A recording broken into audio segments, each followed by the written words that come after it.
I'm attorney Eric Lewis with Lewis Legal Services in Indianapolis. Today I have an update with the new national means test numbers that were recently released by the Department of Justice and went into effect on May 15, 2025. In my previous video, we talked about the changes that went into effect as of April 1st for these Indiana-specific household median income numbers. So I'm not going to get into that in this video as they are not changing at this time. The means test is used in bankruptcy to determine eligibility in Chapter 7 and how much you're expected to pay on your debts in Chapter 13 cases. For consumer bankruptcy cases, these are the new numbers. For these particular categories, these are the numbers derived from the IRS that the bankruptcy court uses more or less as a guide to determine if your deductions from income are both reasonable and necessary. The means test uses certain standardized numbers that we call the national living allowance, which is based on your household size, and for some things like housing and utility expenses, it's based on where you live.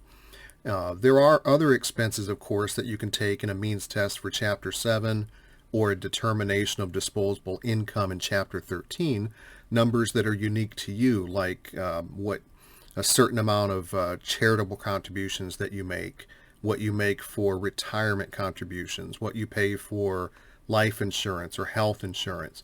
But some of these numbers, as you can see here, are set by law. And there can be some deviation for necessary expenses, but this basically is the expectation. And these numbers apply to all consumer bankruptcy cases, not just those filed in Indiana. Looking at these changes, it's interesting because we all know with ongoing inflation and the cost of living expenses that have skyrocketed over the last few years, your dollar simply doesn't stretch as far as it used to.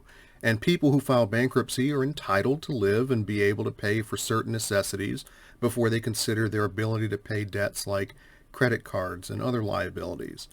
But as you take a look at these numbers and consider the modest changes since the last time these numbers were revised back in May of last year, it remains patently obvious that these numbers are not a true reflection of the basic cost of living for many people, especially people living in urban areas where the cost of living is naturally higher. That's it for today. If you have any questions, please contact my office. If you want to stay up to date on developments in bankruptcy law and other related things, please click subscribe. And as always, thanks for watching.